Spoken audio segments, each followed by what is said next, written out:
Kita bertemu kembali secara online dan ini adalah pertemuan kita yang kelima. Apa kabar hari ini? Masih sehat? Dan akan tetap sehat tentu saja. Kita selalu berharap untuk tetap sehat dan mampu melewati krisis global COVID-19. Ingat, dengan Tuhan tidak ada yang mustahil. Mazmur 23 ayat 4, sekalipun aku berjalan dalam lembah kekelaman, aku tidak takut bahaya, sebab Engkau besertaku. Gadamu dan tongkatmu, itulah yang menghibur aku. Saudara-saudara, kita tidak tahu sampai kapan pandemi COVID-19 ini akan berlangsung. Bahkan mungkin kita sudah mendengar tentang metode herd immunity yang mungkin akan diberlakukan, di mana kita akan membiarkan seleksi alam yang akan menyelesaikan masalah COVID-19 ini. Yang kuat akan bertahan hidup, sedangkan yang lemah akan mati. Tetapi saudara-saudara, seandainya ini benar-benar diterapkan, maka menurut pendapat saya, kita sebagai umat Tuhan justru sangat diuntungkan. Mengapa? Karena kita didesain berbeda dari orang-orang yang lain. Sebagai umat istimewa 1 Petrus 2 ayat 9, kita adalah bangsa yang terpilih, imamat yang rajani, dan merupakan umat kepunyaan Allah sendiri. Itulah sebabnya Tuhan memberikan kepada kita pekabaran kesehatan yang khusus untuk membedakan kita dari orang yang lain. Dan dengan mengikuti pekabaran kesehatan ini, kita bisa terhindar dari penyakit apapun sesuai janji Tuhan di dalam Ulangan pasal 7. Ingat, penyakit manapun, penyakit apapun.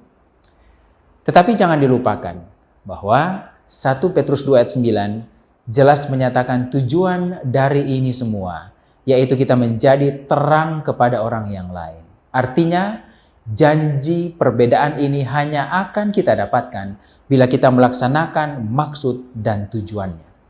Semua ini bukan untuk disimpan untuk diri kita sendiri, tetapi untuk dibagikan kepada orang yang lain.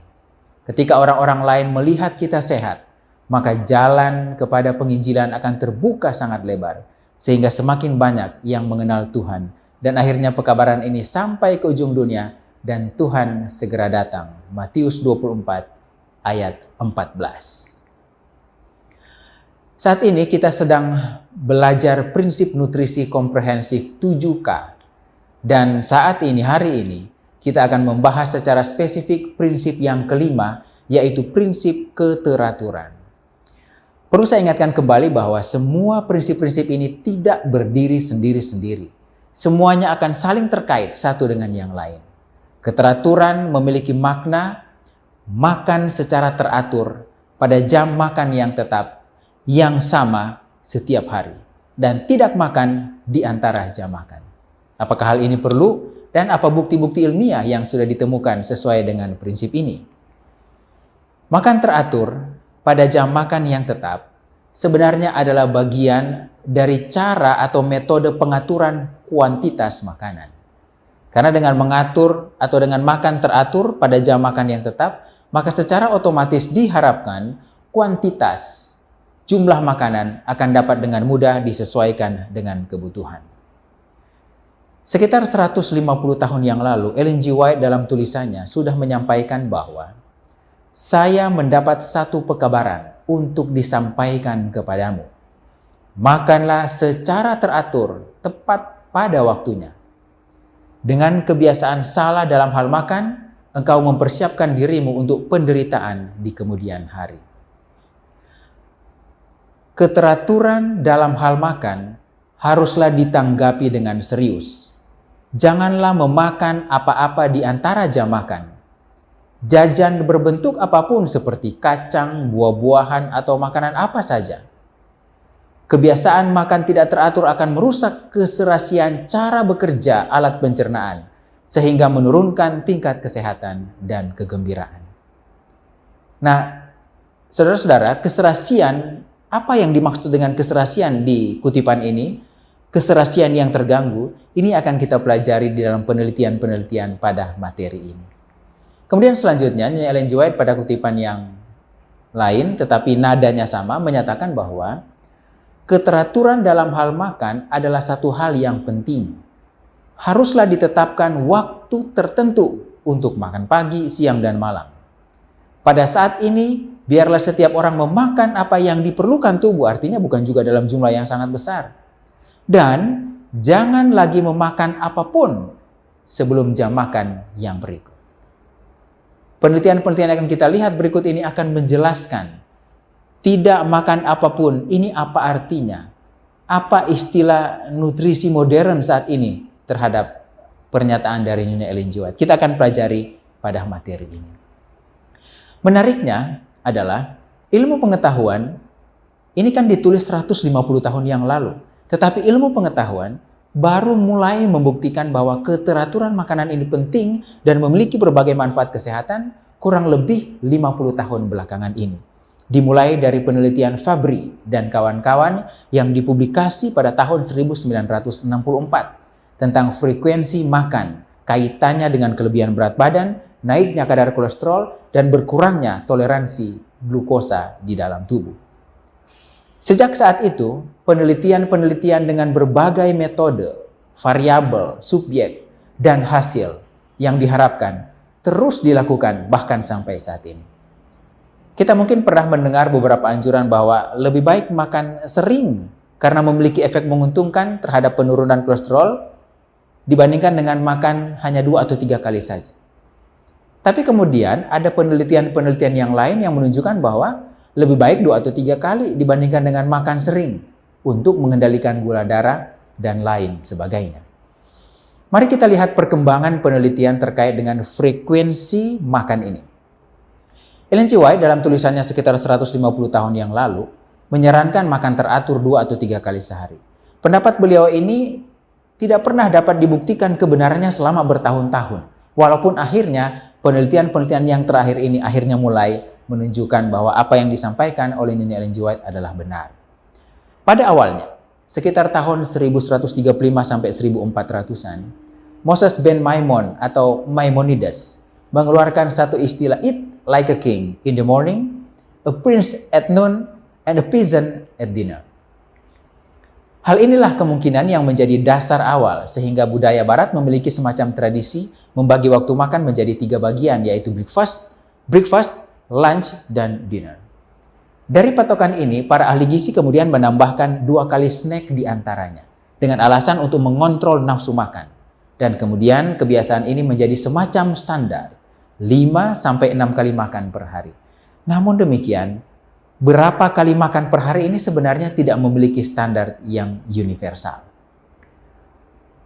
Awalnya diketahui bahwa orang-orang Romawi kuno itu hanya makan besar sekali sehari, dan itu dilakukan sekitar jam 14 sore hari, di mana mereka menyebutnya sebagai kuna. Dan mereka meyakini bahwa kalau makan lebih dari 1 kali sehari tidak sehat. Walaupun demikian, mereka sebenarnya, itu yang saya sampaikan tadi, mereka makan besar jam 4 sore. Tetapi sebenarnya mereka makan pagi, ya, yang disebut dengan intaculum, dan juga mereka makan siang yang mereka sebutnya sebagai prandium. Tetapi makan pagi dan makan siang ini jumlah makanannya sangat minim dan dimakan dengan sangat cepat. Ya, jadi mungkin hanya seperti snack aja kita di era modern seperti sekarang.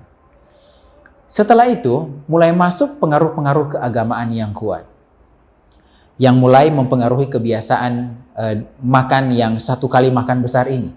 Dan kemudian muncullah istilah breakfast untuk makan pagi, yang berarti break the night's fast. Ya. Setelah mereka berdoa semalaman, maka kemudian mereka makan di pagi hari. Break the night's fast. Yang menunjukkan bahwa waktu makan ini adalah makan yang pertama setelah malam hari. Dan setelah itu makan pagi ini terus diteliti sampai pada kesimpulan bahwa ternyata itu begitu penting untuk kesehatan seseorang. Nah, makan malam sendiri itu mulai menjadi populer setelah ditemukannya artificial light, yang mulai ditemukannya lampu yang memungkinkan seseorang untuk makan setelah matahari terbenam. Inilah awal mula sehingga akhirnya mulai ada makan malam dan akhirnya keterusan sampai sekarang. Bahkan setelah akhirnya dalam 1 hari bisa kita maksudnya bisa terang dalam 24 jam. Akhirnya pola makan itu pun menjadi bukan hanya malam hari, tapi bisa sampai tengah malam. Bahkan bisa sampai menjelang pagi. Nah selanjutnya, dari awal-awal sejarah makan ini, mulailah dilakukan penelitian-penelitian epidemiologi yang awal ya untuk mencari tahu apa sebenarnya manfaat dari frekuensi makan pada manusia. Dari penelitian-penelitian ini kemudian muncul istilah yang disebut dengan gorging, yaitu mengurangi frekuensi makan menjadi 1 atau 2 kali saja per hari. Dan kemudian juga ada istilah-istilah yang disebut dengan istilah nibbling, yaitu konsumsi makan lebih sering tapi dengan porsi yang lebih kecil. Ya, lebih banyak frekuensinya tetapi dengan porsi yang lebih kecil. Nibbling. Penelitian-penelitian awal ini menemukan bahwa gorging atau mengurangi frekuensi makan 1 atau 2 kali aja itu ternyata akan meningkatkan risiko penyakit jantung. Ini penelitian-penelitian yang awal. Kemudian setelah itu penelitian-penelitian sesudahnya juga mengonfirmasi bahwa hal yang ini benar, masih tetap sama hasilnya. Bahwa makan justru 4 kali atau lebih per hari itu justru dapat menurunkan kadar kolesterol dan lain sebagainya.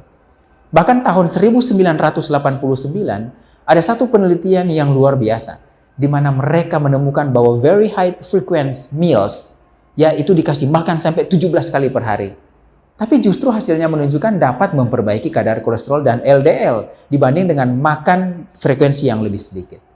Tapi tentu saja penelitian ini tidak applicable, tidak bisa diimplementasikan karena sudah berada di luar kebiasaan dan mungkin juga kemampuan manusia normal. Bayangkan makan sampai 17 kali per hari.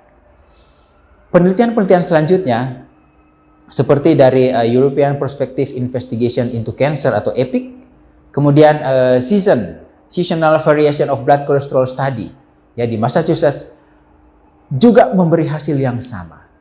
Ya, bahwa makan yang lebih sering itu lebih memberi manfaat kesehatan untuk seseorang dibandingkan dengan makan yang hanya 1, 2 atau 3 kali saja per hari. Ada juga beberapa penelitian besar lainnya setelah penelitian ini yang masih menyebutkan hal yang sama.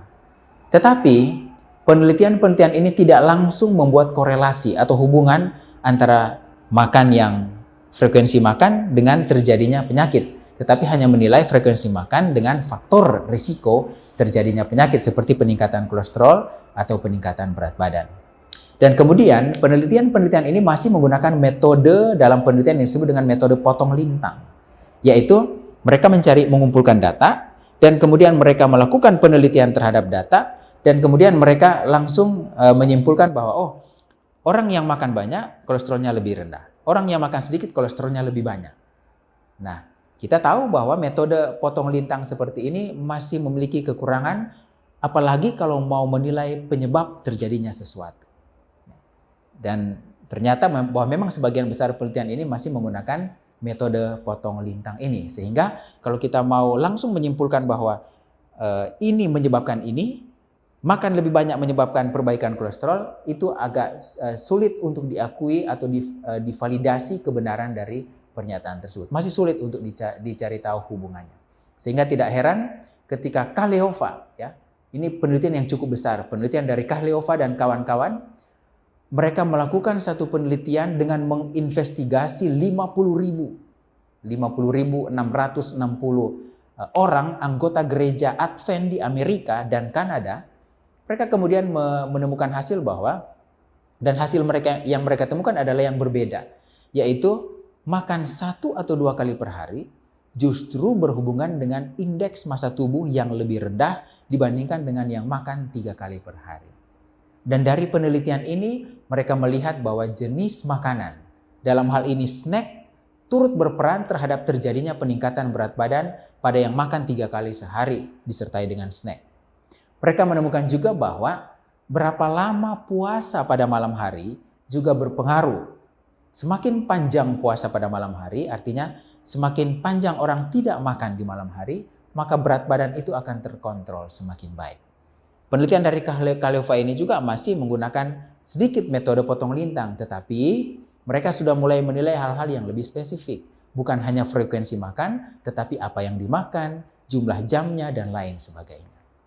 Nah, berdasarkan penelitian ini maka mulai diambil kesimpulan bahwa manfaat sehat dari pengaturan jadwal makan merupakan kombinasi. Ya, jadi bukan hanya dari berapa kali makan satu hari, bukan hanya dari frekuensinya, tetapi merupakan kombinasi yang tepat antara waktu, frekuensi, dan jumlah atau panjangnya puasa di malam hari. Tidak makan berapa lama di malam hari. Dan kemudian dikaitkan dengan hasil ini, waktu frekuensi puasa malam hari dikaitkan dengan teori-teori bahwa terjadilah perubahan proses hormonal, irama sirkadian, dan berkurangnya stres oksidatif. Irama sirkadian di sini maksudnya adalah pengaruh atau peran antara siang dan malam, antara ada cahaya dan tidak ada cahaya. Nah, secara garis besar, hasil-hasil penelitian ini menunjukkan bahwa makan 1 atau 2 kali per hari jauh lebih baik dibandingkan dengan makan 3 kali atau lebih per hari. Sekarang pertanyaannya, terus bagaimana kita akan menghubungkan penelitian-penelitian ini dengan penelitian-penelitian sebelumnya yang justru menyatakan sebaliknya? Ada satu penelitian lagi yang dilakukan oleh Taylor dan Gero. Mereka melakukan penelitian di mana subjek penelitian diberikan jumlah kalori yang sama. Kali ini penelitiannya bukan potong lintang lagi, tetapi sudah bersifat intervensi. Di mana mereka dibagi 2 subjek penelitian, mereka memberi kalori yang sama, tetapi kelompok yang satu dibagi menjadi 2 kali makan aja sehari, kelompok yang lain 6 kali makan per hari. Hasil penelitian mereka menunjukkan bahwa tidak ada perbedaan terhadap perubahan energi expenditure, atau sederhananya adalah tidak ada perubahan di soal pembakaran kalori yang terjadi. Jadi dikasih misalnya 1.500 kalori, 2 kelompok sama, tapi satu 1.500 kalori dibagi 2, yang satu 1.500 kalori dibagi 6 kali makan. Hasilnya adalah di soal pembakaran kalori tidak ada perbedaan yang signifikan, yang bermakna. Kecuali pembakaran kalori yang terjadi pada malam hari, pada kelompok yang makan 2 kali itu ternyata lebih besar. Sebaliknya pada yang makan 6 kali sehari, pembakaran kalori yang terjadi pada malam hari lebih kecil, sehingga cenderung meningkatkan penimbunan lemak atau meningkatkan berat badan. Tetapi sayangnya, penelitian yang lain justru menunjukkan bahwa di siang hari pembakaran kalorinya malah lebih tinggi. Ya, jadi ini ada kontroversi di dalam penelitian sehingga akhirnya penelitian ini belum bisa dijadikan sebagai dasar atau belum konklusif istilah di dalam penelitian. Belum bisa diambil sebagai patokan yang bisa diimplementasi atau applicable buat menjadi rekomendasi secara publik. Nah, hasil-hasil yang tidak sama dari penelitian-penelitian ini akhirnya menyebabkan satu kesimpulan, yaitu tampaknya bukan frekuensi makan yang penting. 1 kali, 2 kali, 3 kali, atau 6 kali. Tetapi keteraturan atau regular meals pattern atau pola makan yang teratur, dan ini berhubungan dengan timing, dengan waktu. Seringkali orang yang makan tidak teratur justru terjadi pada orang-orang yang hanya makan 1 atau 2 kali sehari, dan akhirnya menyebabkan terjadinya peningkatan berat badan, ya, meningkatkan hormon rasa lapar, dan akhirnya menyebabkan gangguan metabolik dan meningkatkan risiko penyakit tidak menular. Makan hanya 1-2 kali tetapi tidak teratur, ya, ini yang jadi masalah. Sementara itu, frekuensi makan 1 atau 2 kali tetapi dengan waktu yang reguler atau teratur, pagi jam 9, ini misalnya ya, pagi jam 9 kemudian sore jam 4, atau justru dapat menurunkan risiko peningkatan berat badan. Nah, dari penelitian-penelitian ini dapat disimpulkan bahwa frekuensi makan saja, frekuensi makan itu maksudnya 1 kali makan, 2 kali makan, 3 kali makan, atau lebih kali makan per hari, tidak akan menghasilkan outcome yang diharapkan. Nah, mengapa penelitian-penelitian tentang frekuensi makan yang kecil ini 1 atau 2 atau 3 kali saja tidak menghasilkan sesuatu yang diharapkan? Karena frekuensi makan kecil ini kadang-kadang menyebabkan seseorang itu tidak sarapan pagi. Atau makan jumlah makanannya itu tidak selalu sama. Makan siang itu terlalu ringan, makan malam terlalu berat. Atau terlalu sedikit jumlah yang dimakan, sehingga akhirnya semua hal ini menyebabkan kontrol metabolik yang kurang baik. Jadi akhirnya para ahli ini menemukan bahwa tampaknya bukan frekuensi tetapi timingnya, ya, yang menjadi prioritas di soal keteraturan makanan ini. Sekali lagi, timingnya, waktu makan yang teratur, dan ini sangat sesuai dengan apa yang disampaikan oleh Ellen G. White 150 tahun yang lalu. Di gambar ini kita bisa melihat bahwa eating behavior, ya, atau kebiasaan-kebiasaan makan kita itu akan juga dipengaruhi oleh irama circadian rhythm, siang dan malam. Dan ketika kita berbicara siang dan malam, kita akan berbicara masalah timing di dalamnya. Nah, ketika kedua hal ini mempengaruhi satu organ di dalam otak kita, susunan saraf pusat, yang mengontrol soal lapar dan kenyang, mengontrol soal irama sirkadian, ya, mengontrol soal jam biologis yang ada di organ-organ perifer yang mengatur makan manusia, misalnya liver, saluran cerna dan lain sebagainya, maka hal itu ternyata memiliki peran yang sangat signifikan melalui berbagai mekanisme seperti yang ada di gambar ini. Apakah itu mekanisme secara hormonal, pengaturan-pengaturan di dalam tubuh, dan lain sebagainya. Hal ini akan mempengaruhi bagaimana organ-organ perifer, bagaimana liver kemudian akan menghasilkan hormon, enzim, dan sebagainya, bagaimana lambung, bagaimana saluran cerna secara keseluruhan akan menghasilkan enzim-enzim dan lain sebagainya. Itu sangat berpengaruh pada eating behavior maupun irama sirkadian, siang dan malam. Dari berbagai penelitian ini menyimpulkan bahwa pengaturan makan yang paling berperan penting, walaupun bukan satu-satunya, adalah waktu makan yang tepat. Karena meal timing ini dapat membuat irama sirkadian tadi yang kita sudah lihat di gambar tadi sinkron dengan jam biologis yang berada di organ-organ perifer kita. Kapan pankreas akan menghasilkan insulin? Kapan liver akan menghasilkan enzim tertentu untuk pencernaan karbohidrat, protein, atau lemak? Itu yang disebut dengan jam biologis perifer. Sehingga secara tidak langsung, waktu makan ini akan mempengaruhi terjadi atau tidak terjadi penyakit dan untuk mengontrol berat badan manusia. Nah sekarang, bila waktu makan dianggap yang terbaik, pertanyaan berikutnya adalah mana yang terbaik? Waktu makan 1, 2, atau 3 kali per hari? Atau apakah prinsipnya hanya yang penting less is better aja? Penelitian-penelitian selanjutnya menyatakan bahwa ada satu faktor lagi yang harus diperhitungkan, yaitu lamanya atau panjangnya waktu tidak makan, atau yang disebut di ilmu nutrisi sebagai the fasting period, atau sederhananya adalah jarak antara jam makan. Itu disebut dengan fasting. Para ahli menyebutnya sebagai fasting atau puasa. Jadi yang disebut dengan puasa dalam ilmu nutrisi bukan puasa seperti yang kita ketahui, yaitu tidak makan seharian. Tetapi tidak ngemil juga masuk dalam definisi puasa ini. Jadi definisi puasa adalah tidak memasukkan makanan atau kalori dalam bentuk apapun dalam rentang waktu spesifik tertentu. Dan penelitian-penelitian ini justru menyimpulkan bahwa puasa, ya, tidak makan di antara waktu tertentu ini 6 sampai 8 jam sehari akan memberikan manfaat kesehatan yang lebih baik. Melalui mekanisme pembatasan melalui satu mekanisme tertentu, yaitu mekanisme pembatasan kalori. Jadi puasa ini tidak makan di antara jam makan akan menyebabkan terjadinya pembatasan kalori yang tentu saja akan bermanfaat untuk mencegah terjadinya berbagai penyakit tidak menular, kencing manis, kanker, penyakit jantung, penyakit saraf, mencegah obesitas, hipertensi, asma, dan peradangan sendi. Madsen dan kawan-kawan tahun 2014 dalam publikasi ilmiah mereka menunjukkan beberapa tipe diet seperti yang Bapak dan Ibu bisa lihat di gambar ini. Di gambar ini ada beberapa tipe diet yang gambar-gambar lingkaran yang berwarna setengah lingkaran yang berwarna hitam itu, dan yang biru itu menggambarkan circadian rhythm. Yang warna hitam menggambarkan malam hari, yang warna biru menggambarkan siang hari. Ada metode diet di mana orang kemudian makan 3 kali sehari.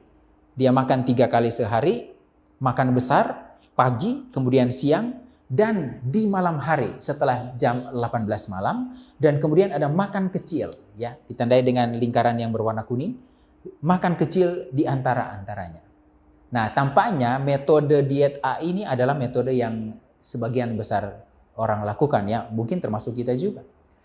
Kemudian di metode yang B, ada orang itu makan hanya di siang hari, makan besar pagi, siang, dan malam. Tidak makan ketika sudah hari gelap. Makan C adalah makan hanya 2 kali per hari, tetapi di siang dan kemudian menjelang malam. Metode D adalah makan 3 kali sehari, tidak di waktu malam, tetapi porsinya porsi yang kecil. Kemudian yang satu adalah makan yang terakhir adalah fasting, ya, atau tidak makan seharian. Madsen dan kawan-kawan sebenarnya tidak menyebutkan bahwa mana yang terbaik, tidak. Tetapi mereka hanya menyebutkan tipe-tipe cara makan orang. Ya. Sehingga mereka mengatakan bahwa bisa saja untuk merestriksi kalori, mengatur kuantitas, mengatur jumlah, kita bisa kombinasi dari metode-metode makan ini. Misalnya pada hari Senin kita makan dengan metode A, tetapi kemudian besoknya kita pakai metode E, puasa seharian. Alternate, berganti-ganti, makan, puasa, dan lain sebagainya. Begitu juga mungkin dengan metode-metode yang lain, seperti yang Bapak dan Ibu bisa lihat di tabel yang sederhana ini. Ya. Walaupun common diet atau diet yang biasa orang lakukan, setuju dengan yang saya sampaikan tadi bahwa kebanyakan adalah yang A. Ya. Sehingga tubuh tidak memiliki kesempatan untuk dalam tanda kutip beristirahat, ya, khususnya saluran cerna kita. Nah, kita lihat grafik yang berikut ini. Ini menyebutkan apa sebenarnya yang terjadi ketika kita makan secara teratur dengan timing yang sama dibandingkan dengan makan tidak teratur. Pada gambar grafik yang berwarna biru, itu adalah orang yang makan teratur. Ketika dia makan pagi hari pada jam yang spesial, yang khusus, nutrisi di dalam darah, senyawa kimia di dalam darah itu pasti akan meningkat karena baru masuk makanan. Tapi kemudian beberapa jam tertentu, ketika nutrisi-nutrisi ini mulai digunakan oleh sel, berpindah ke dalam sel, sehingga kadarnya di dalam darah akan turun perlahan-lahan dan kemudian masuk pada tahap basal. Ya. Makan siang, nutrisi naik lagi, dan kemudian turun kembali pada tahap basal. Makan sore juga seperti itu. Kita lihat kalau seperti grafik yang berwarna biru, maka tidak ada masalah yang terjadi kepada kita manusia. Tetapi yang terjadi pada kebanyakan orang adalah grafik yang berwarna merah. Jam 6 sudah makan, nutrisi fitokimia naik di dalam darah, setelah mencapai waktu tertentu akan turun, tetapi sayangnya belum turun pada tahap basal, kita sudah makan lagi. Entah makan biskuit, entah makan permen, entah makan kue, dan lain sebagainya. Sehingga nutrisi yang ada di dalam darah, yang kadarnya sudah seharusnya akan menuju ke tahap basal, kembali naik. Dan kembali naik melebihi dari kebutuhan orang biasanya. Sehingga naiknya akan melebihi puncak dari grafik yang pertama. Kemudian belum lagi turun, kita sudah tambah dengan makanan yang lain. Dan ini menjadi kebiasaan makan kita sehari-hari. Kita makan tidak melihat waktu. Apapun yang terlihat, apapun yang dikasih, kita makan. Ini yang menjadi masalah besar kita, manusia, walaupun yang dimakan makanan yang sehat. Sehingga yang terjadi adalah grafik merah itu tidak, nutrisi di dalam tubuh kita itu, senyawa kimia dan lain sebagainya itu tidak pernah turun ke tahap basal, tetapi cenderung naik terus, dan akhirnya menyebabkan satu kondisi yang disebut dengan hipertrigliseridemia atau hiperglisemia pasca makan. Ya. Gula darah atau lemak darah itu tinggi di dalam tubuh sesaat setelah kita selesai makan. Tidak harus menunggu 6 bulan, tetapi di saat kita selesai makan dengan pola makan yang tidak teratur seperti yang digambarkan oleh grafik yang berwarna merah ini. Apa yang akan terjadi? Inilah yang terjadi. Ketika kita makan dalam jumlah besar, energi dihasilkan dalam jumlah yang sangat banyak. Kemudian kita tergolong orang yang tidak suka berolahraga, sedentary lifestyle, maka akhirnya energi yang dihasilkan dalam jumlah yang sangat besar itu tidak digunakan oleh tubuh, tetapi justru akan ditimbun, menyebabkan ketidakseimbangan energi, dan akhirnya akan muncul radikal bebas dalam jumlah yang sangat berlebihan di luar dari kebutuhan manusia. Dan seperti yang kita ketahui, salah satu teori yang dianut sekarang ini bahwa radikal bebas adalah penyebab berkaitan erat dengan berbagai masalah penyakit tidak menular, bahkan kanker di dalamnya, termasuk proses penuaan dini yang terjadi di dalam. Kita lihat ini akibat dari makan yang sangat besar, kuantitas yang sangat besar, karena frekuensi makan yang tidak teratur. Tidak ada timing, tidak ada waktu yang spesifik untuk kita makan di setiap hari. Dan inilah hasil yang akhirnya harus ditanggung oleh umat manusia dewasa ini, di mana penyakit tidak menular menjadi penyebab kematian yang tertinggi saat ini. Nah, dari berbagai penelitian sebenarnya ditemukan bahwa ketika seseorang makan, ada satu periode yang disebut periode pasca makan, postprandial. Dan kemudian menuju ke periode pasca serap, post-absorptif. Nah, periode postprandial sampai post-absorptif inilah yang disebut sebagai jarak makan dan akan berlangsung sekitar ada penelitian yang menyebutkan 4 sampai 6 jam, tetapi penelitian yang saya tunjukkan di awal tadi 6 sampai 8 jam. Tetapi yang terjadi adalah manusia menghabiskan sebagian besar waktunya pada keadaan postprandial ini yang diduga sebagai keadaan yang proinflamasi dan prooksidatif yang berkontribusi terhadap perkembangan penyakit kronis seperti yang saya sudah sampaikan tadi.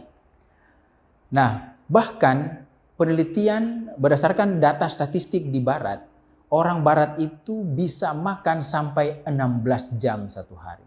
Fase postprandialnya sampai 16 jam per hari. Itu artinya melewati jumlah 12 jam siang hari. Karena memang makan sampai jam 9 atau jam 10 malam. Dan ini juga mungkin menjadi pengalaman dari kita. Sehingga akhirnya banyak sekali penyakit tidak menular yang berkembang di masyarakat. Sebagai kesimpulan, prinsip keteraturan adalah turunan dari prinsip kuantitas. Sebab ini menjadi salah satu metode untuk mengatur kecukupan makanan. Di dalam prinsip ini kita telah belajar bahwa timing atau waktu makan yang tetap, terutama di siang hari, memberi manfaat yang terbaik bagi manusia. Setelah itu kita dapat mengatur waktu untuk puasa di antara jam makan tersebut. Sekitar 4 atau sampai 8 jam tergantung dari pilihan kita makan 2 atau 3 kali sehari dengan jumlah yang cukup untuk kebutuhan satu hari. Minggu depan kita akan belajar tentang prinsip yang keenam dari prinsip nutrisi komprehensif 7K, yaitu prinsip keamanan. Dasar-dasar dari prinsip ini sebenarnya sangat terkait dengan prinsip kondisi dan keanekaragaman, tetapi akan lebih spesifik karena kita membahas beberapa hal terkait makanan yang direkomendasikan dan tidak direkomendasikan, terkait dengan faktor keamanan terhadap tubuh manusia. Semoga kita tetap sehat. Tuhan memberkati kita.